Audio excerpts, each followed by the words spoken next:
আল্লাহ চাইলে আমাদেরকে মানুষ না বানায়া অন্যান্য জাতি হিসাবে তৈরি করতে পারতেন। আল্লাহ মোহাব্বত করেছেন বিদায় আল্লাহ আমাদেরকে মানুষ বানাইলেন। রবের দরবারে শুকরিয়া করি আলহামদুলিল্লাহ। আমি সূরা বনি ইসরাইলের 23 ও 24 নম্বর আয়াতে কারিমা তেলাওয়াত করেছি। উক্ত সূরার মধ্যে আল্লাহ বলেন, অকদা রব্বুকা আল্লা তা'বুদু ইল্লা ইয়্যাহু ওয়া বিল ওয়ালিদাইনি ইহসানা ইম্মা ইয়াবলুগান্না ইনদাকাল কিবরা আহাদুহুমা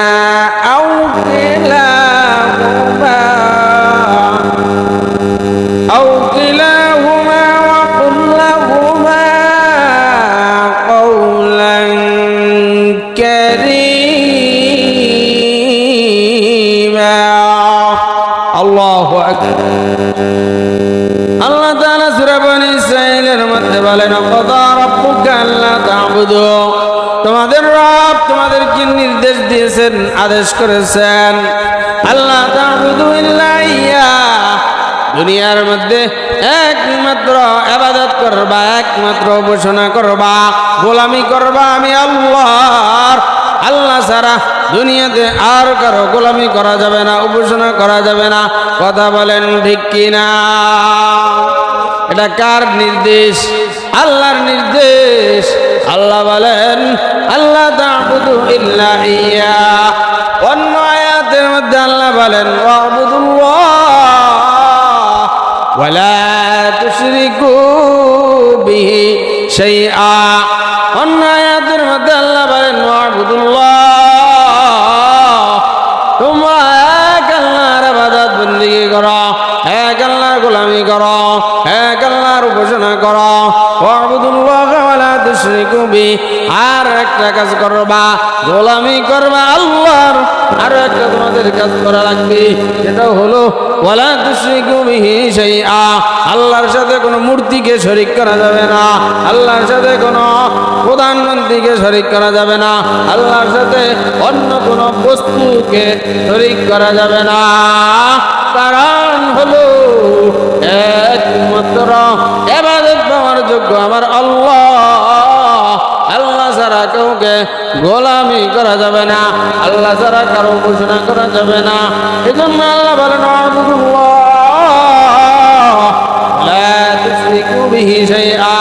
এক কথায় বালু কণা দুর্বলতা থেকে নিয়ে যত কিছু আছে কোনো কিছুকেই আল্লাহর সাথে শরীক করা যাবে না।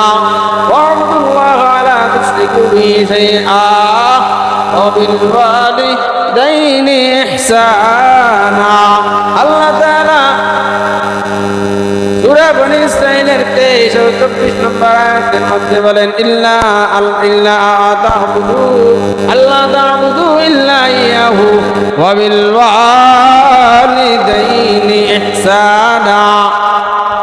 আল্লাহর ইবাদত বন্দেগীর নির্দেশনার পরে আল্লাহ বললেন যে তোমরা আমার ইবাদত বন্দেগী করবা, আমার উপাসনা করবা।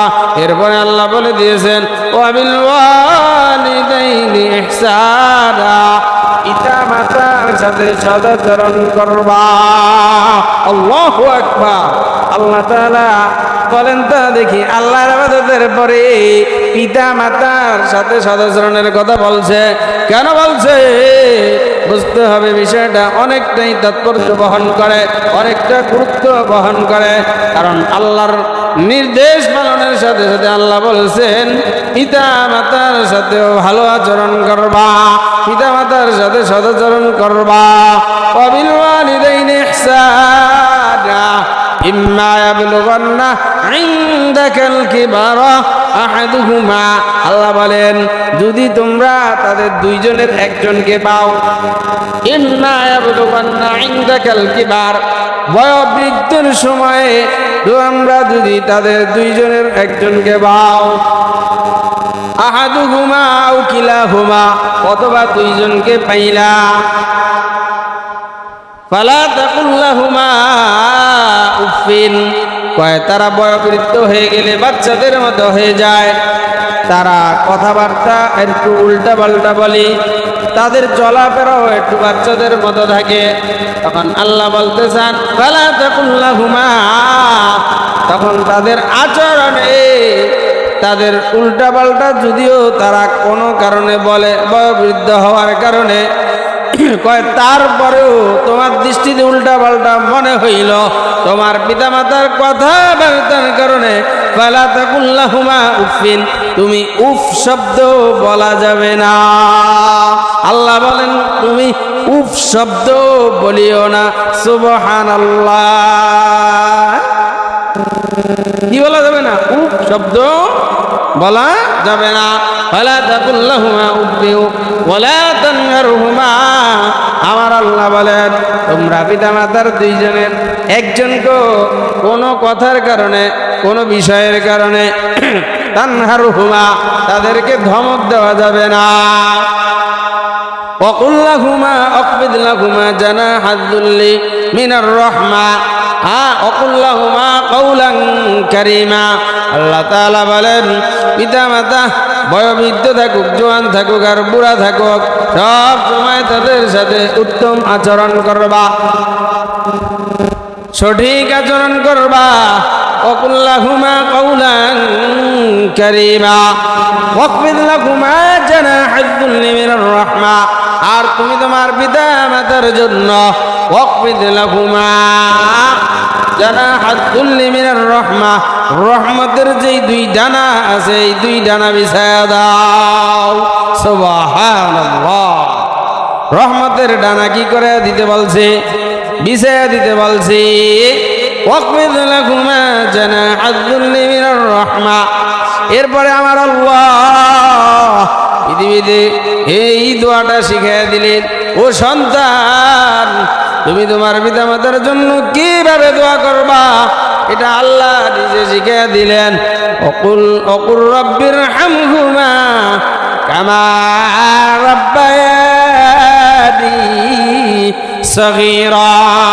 আল্লাহু আকবার, আল্লাহ তাআলা নিজে শিখিয়ে দিলেন ও পিতামাতার জন্য যখন তুমি দোয়া করবা, নামাজ পড়লা, দুই হাত আল্লাহর কাছে উঠাইলা, এবার আল্লাহর কাছে দোয়া করো ওকুল রব্বির হামহুমা কামা রাব্বায়ানি সগীরা। আয় আল্লাহ, আপনি আমার পিতামাতাকে ওইভাবে লালন পালন করেন, ওইভাবে রহমত দিয়ে ভরপুর করিয়া দেন যেইভাবে তারা আমাকে ছোটবেলা লালন পালন করেছি। সুবহানাল্লাহ। এটা হলো সূরা বনী ইসরাঈলের 23 ও 24 নম্বর আয়াতের তরজমা।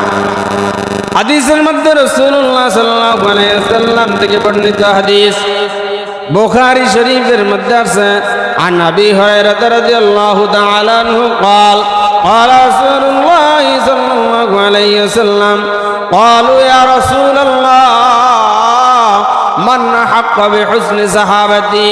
সাহাবায়ে কেরাম জিজ্ঞেস করলেন, ইয়া রাসূলুল্লাহ, ইয়া হাবিবাল্লাহ, আমার সদাচরণের, আমার উত্তম আচরণের সবচেয়ে বড় হক, সবচেয়ে বড় অধিকার কার? কে আমার আচরণ, কে আমার সদ্ব্যবহার সবচেয়ে বেশি পাবে?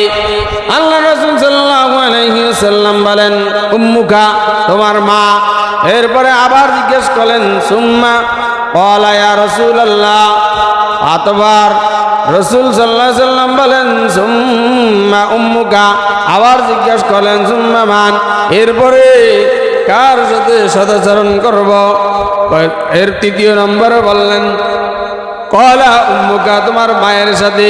এরপরে সাহাবায়ে কেরাম জিজ্ঞেস করলেন, কার সাথে সদাচরণ করব? চতুর্থবার রাসূল বললেন, সুম্মা আবুকা, তোমার পিতার সাথে উত্তম আচরণ কর। সুবহানাল্লাহ। তাহলে হাদিসের মধ্যে মায়ের কথা কয়বার বললেন? ও ইমানদার আল্লাহর গোলাম, মায়ের কথা হাদিসের মধ্যে 3 বার বলছেন, বাবার কথা 1 বার বলছেন।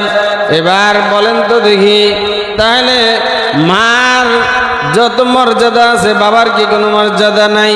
হ্যাঁ আছে। বাবা মায়ের মর্যাদা লালন পালন, এবং দেখভাল সব কিছু করার জন্য পিতা মাতা উভয়ের মর্যাদা সমান।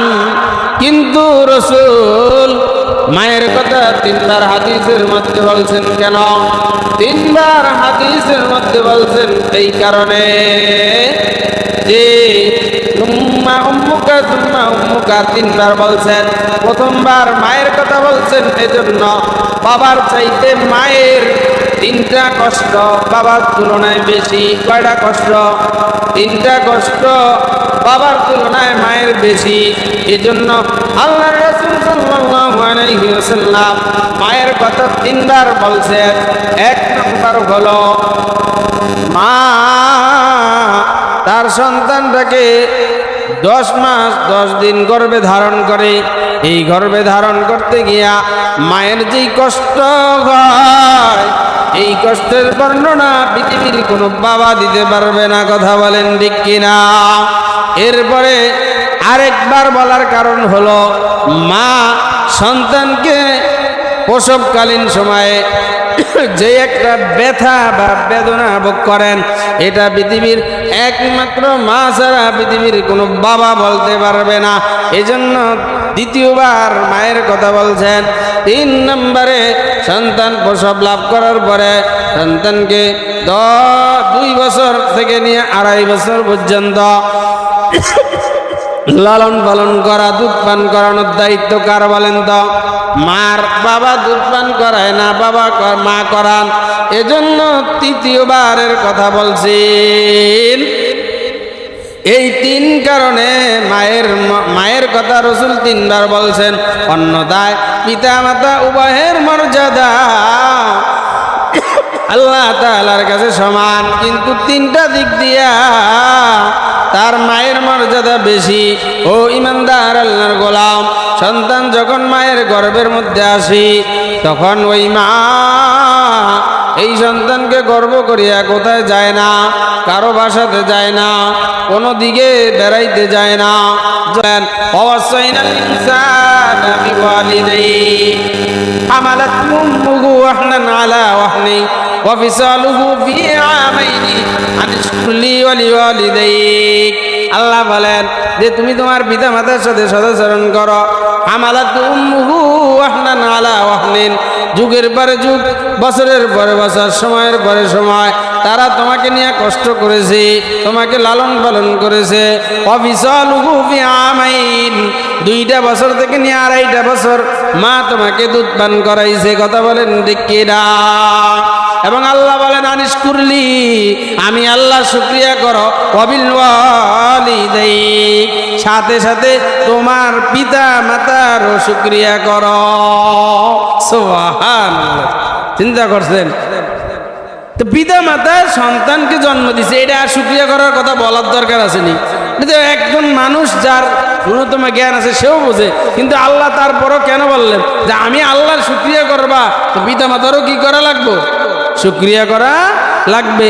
কারণ ছোট্টবেলা আপনার আমার মা যদি আপনাকে আমাকে যখন আমি গর্ভধারণ থেকে নিয়ে ভূমিষ্ঠ হইলাম, ওই ভূমিষ্ঠ হওয়ার পর মার দেখবেন অনেক ধরনের কষ্ট আর বেদনা যত কিছুই থাকে না কেন, সন্তানটা ভূমিষ্ঠ হওয়ার পরে যখন এই সন্তান একটা আওয়াজ করে, আওয়াজ করার সাথে সাথে তখন এই মা সন্তানের দিকে যখন তাকায়, তাকানোর সাথে সাথে মা খুশি হয়ে যায়। বলি সুবহানাল্লাহ।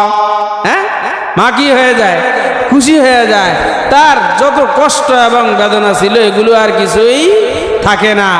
তো মা যদি ওই সময় সন্তানকে এরকম ভাবে কইতে যে বাবা তোমার তো খুব মহব্বত করি ছোট্টবেলা, তুমি যে যুগ্ম সচিব হইছ, ছোটবেলা মা যদি কইতো তুমি একটু দুধ খাওয়ার দরকার নেই, তোমার আমি অনেক মহব্বত করি, 2 পিস গোস্ত খাও, বলেন তো?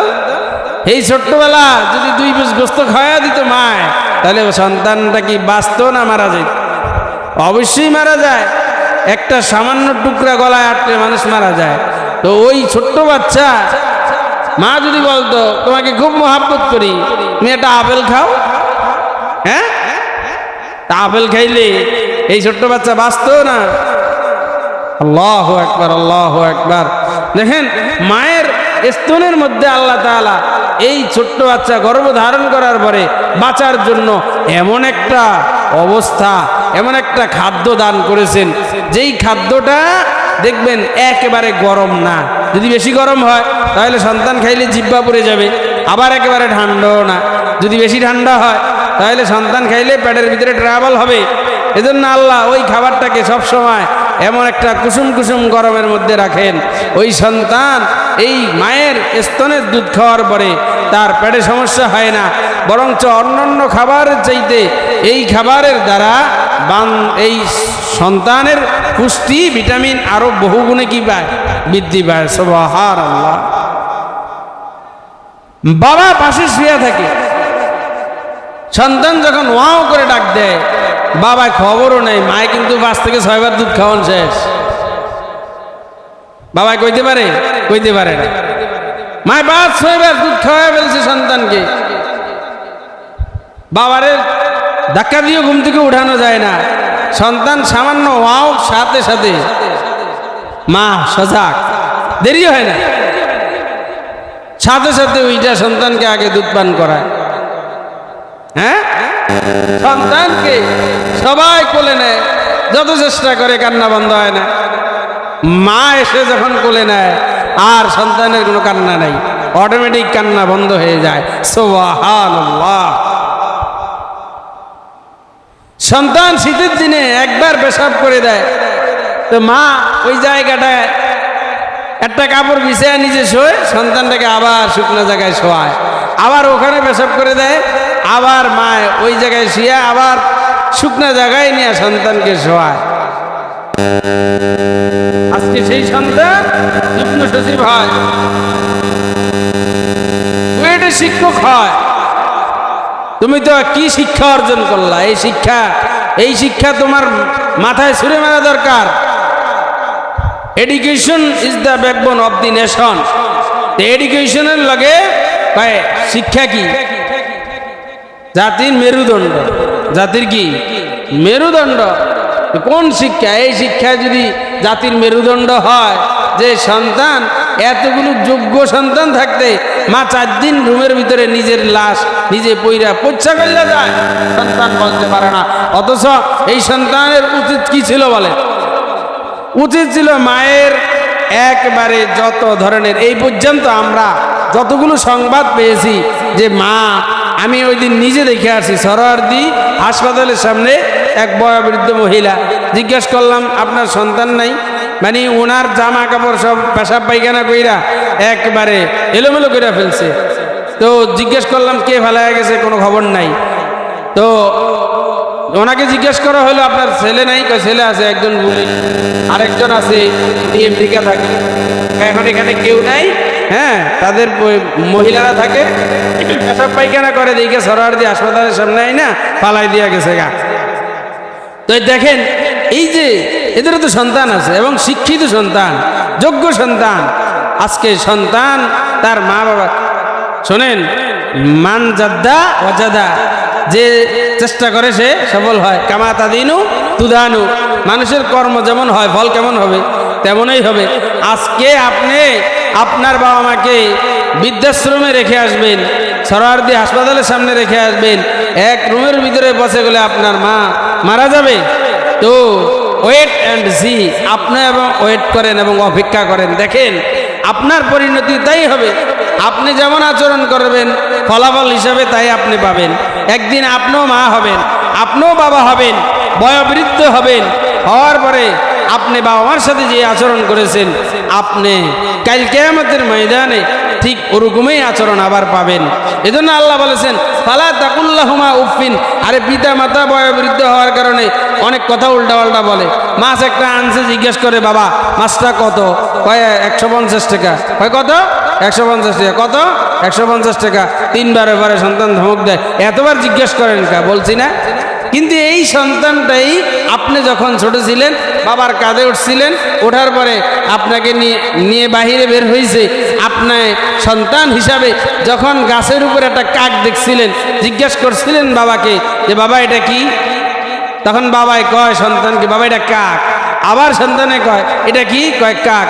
10 বার জিজ্ঞেস করে, বাবা একবারও বিরক্ত হয় না, প্রতিবার বলে দেয় বাবা এটা কাক। আর এই সন্তান আবার বাবা বয়োবৃদ্ধ হওয়ার পরে 10 বার জিজ্ঞেস করে, 3 বারের পরে কি হয়ে যায়, বিরক্ত হয়ে যায়। আল্লাহ বলেছেন ফালা তাকুল্লাহুমা উফিন, বিরক্ত হওয়া যাবে না। ফালা তাকুল্লাহুমা উফি ওয়ালা তানহারহুমা, এবং বাবা মাকে ধমক দেওয়া যাবে না। কার কথা? আল্লাহর কথা। কার কথা? আল্লাহর কথা। এক সাহাবী মক্কায় আয়েশা বলতেছি, ইয়া রাসূলুল্লাহ, ইয়া হাবিবাল্লাহ, আমি তো আমার মাকে ধমক দিয়েছিলাম, তো ধমক দেওয়ার পরে আমি আমার মাকে কাঁধে করে, বয়োবৃদ্ধ হয়ে গেছে, এই জন্য সাফা মারওয়ায় কাঁধে করে করে আমি 7টা চক্কর দেওয়ায় আমারে হজ করাইছি। ইয়া রাসূলুল্লাহ, ইয়া হাবিবাল্লাহ, আমি যে মাকে উফ বললাম, এটা কি আল্লাহ মাফ করবেন? তখন রসুল বলেন, ওই সাহাবী শোনো, তুমি 7 বার কেন, 1000 বারও যদি তোমার মাকে সাফা মারওয়ায় কাঁধে করে করে তুমি সাই করাও, আর আল্লাহ যদি সন্তুষ্ট না হয়, তোমার মা যদি মাফ না করে, তাহলে আল্লাহ তোমাকে মাফ করবে না। সুবহানাল্লাহ, আল্লাহ তোমাকে মাফ করবে না। অন্য হাদিসের মধ্যে আসছে এক সাহাবী এরকম ভাবে মৃত্যুর শয্যায় শায়িত, তাকে অন্যান্য সাহাবাই কেরাম কালিমার তালকিন দিতেছে, সে কালিমার তালকিন না লয়া মুখে আবুল তাবুল গায়, অন্যান্য কথা বলে, কিন্তু কালিমা পড়ে না। তো রাসূলুল্লাহ সাল্লাল্লাহু আলাইহি ওয়াসাল্লাম বলেন, কয় শোনো, তোমরা তার মার খবর নাও, তো তার মার বাসায় যাও। তো সাহাবাই কেরাম ওই সাহাবীর মার কাছে গেলেন, গিয়া জিজ্ঞেস করলেন যে আপনার ছেলে আছে নাকি অমুক? কয় হ। কয় ওই ছেলে কি আপনার সাথে কোনো বেয়াদবি করছে? কয় হ, ছেলে আমার সাথে এমন বেয়াদবি করছে যেই বেয়াদবি আমি আজও বলতে পারি না, আমি আমার সন্তানকে কোনোদিন মাফ করব না। তখন রাসূলুল্লাহ সাল্লাল্লাহু আলাইহি সাল্লামকে সাহাবাই কেরাম এসে এই সংবাদটা জানাইলেন যে ইয়া রাসূলুল্লাহ, ইয়া হাবিবাল্লাহ, এই সাহাবীর মা বলছেন যে উনি এত কষ্ট দিছেন তার মাকে, তার মা তাকে মাফ করব না। তো রাসূল বলেন তার মাকে ডাক দাও। তো সাহাবাই কেরাম তার মাকে ডাক দিলেন, তার মাকে ডেকে নিয়ে আসলেন।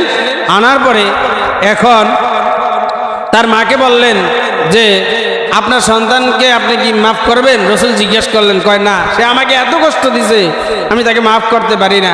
তো রাসূল বলেন, এই সাহাবাই কেরাম, তোমরা কাজ করো, অনেকগুলা লাকড়ি জমা করো, জমা করে এগুলাতে আগুন লাগাইয়া দাও। তখন সাহাবাই কেরাম অনেকগুলো লাকড়ি জমা করে এই লাকড়িগুলার ভিতরে আগুন লাগাইয়া দিছে।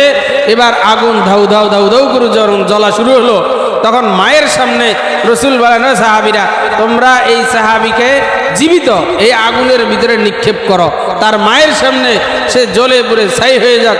সাহাবাই কেরাম যখন তাকে ধরে আগুনে নিক্ষেপ করবে, তখন মা চিৎকার দিয়া সন্তানটাকে পাজা করে ধরে রাখছে আর বলতেছে, ইয়া রাসূলুল্লাহ, ইয়া হাবিবাল্লাহ, আমার সামনে আমার সন্তানটা আগুনে পুড়ে জ্বলে ছাই হয়ে যাবে, আমি মা চোখে দেখে তাকিয়ে থাকবো, এটা আমি কখনো সহ্য করতে পারি না। আমি আমার সন্তানকে মাফ করে দিলাম, আল্লাহ তাকে মাফ করে দেখ। সুবহানাল্লাহ, কি মা, কি জিনিস! মাকে 1000 কষ্ট দেওয়ার পরে মার কষ্ট নাই, কষ্ট চলে গেল। সন্তানের জন্য মা তাকে মাফ করে দিলেন। এজন্য আমরা যেই কথাটা বলতে যাচ্ছি, যে সন্তানকে আমরা ব্যারিস্টার বানাই, হ্যাঁ, ইঞ্জিনিয়ার বানাই, ডাক্তার বানাই, যাই বানাই, কোনো সমস্যা নাই, কিন্তু সন্তানকে আমরা ইসলামী যে শিক্ষা আছে সেটা আমরা অবশ্যই দিই। ইসলামী শিক্ষা যদি সন্তানকে দিতে পারি, তাহলে এই সন্তান ডাক্তার হওয়ার পরও বাবা মাকে অবমাননা করবে না।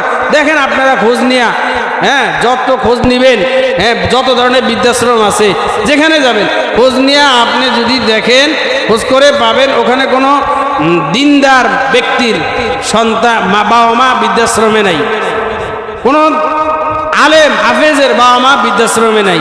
সব দেখা যায় যে জেনারেল শিক্ষা, একজন উচ্চ শিক্ষিত বিদেশে থাকে, টাকা পয়সার মালিক, তাদের বাবা মা বৃদ্ধাশ্রমে। কারণটা কি? আপনার কি অর্থের অভাব আছে?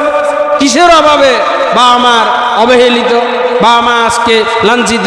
এক ঘরের ভিতরে 3-4 দিন লাশ পড়ে আছে, সন্তানের খবর নাই। কিসের কারণে? টাকার অভাব তাদের? টাকার তো অভাব নেই, তো কেন হয়েছে? বুঝতে হবে শিক্ষা ছিল, কিন্তু শিক্ষার সাথে কি ছিল না ভাই? ধর্মীয় শিক্ষা ছিল না। আমি ডাক্তার হই, ইঞ্জিনিয়ার হই, এটা বৈধ, কিন্তু আমার সাথে সাথে ইসলামিক শিক্ষা অর্জন করতে হবে। কারণ ইসলামিক শিক্ষা অর্জন করলে এই আয়াত সে পড়বে, হ্যাঁ, এই আয়াত পড়বে যে ওয়াকুর রব্বির হামহুমা কামা রব্বায়ানি সগীরা, আল্লাহ শিখাইয়া দিয়েছেন। এরপরে বলছেন ওয়াবিল ওয়ালিদাইনি ইহসানা, পিতামাতার সাথে সদাচরণ করো। ফালা তাকুল্লাহুমা উফিন, সে এগুলার আয়াত পড়বে, অর্থ জানবে যে বা আমারে উফও বলা যাবে না। ওয়ালা তানহারহুমা, সে কোরআনের আয়াত পড়বে, সেখান থেকে জানবে যে বা আমাকে ধমকও দেওয়া যাবে না। ওয়াকফিদ লাহুমা জানাহাজ যুল্লি, বরং তোমার যত দয়ার এবং মায়ার ডানা আছে সব ডানাগুলো বা আমার জন্য বিছাইয়া দাও। এরপরে আল্লাহ বলছেন যে দোয়া শিখাইয়া দিয়েছেন বাপ মার জন্য কেমনে দোয়া করবা, ওয়াকুর রব্বির হামহুমা কামা রব্বায়ানি সগীরা, এইভাবে বাবা আমার জন্য কি করো, দোয়া করো। অন্য হাদিসের মধ্যে আছে রাসূল বলেন বাবা আমার খেদমত যারা করবে ওদের হায়াতের মধ্যে হায়াত বৃদ্ধি পাবে এবং রিজিকের মধ্যে আল্লাহ রিজিকও বৃদ্ধি করে দিবেন। সুবহানাল্লাহ। তাহলে বাবা আমার খেদমত করলে লস না লাভ? লাভ। বাবা আমার দোয়া যারাই নিবে, ওস্তাদ বাবা মা এদের দোয়া যারা নিতে পারবে, মুরব্বীদের দোয়া যারা নিতে পারবে, ওরা দুনিয়ার জমিনে জিরু থাকলে আল্লাহ হিরু বানাইয়া দিবে।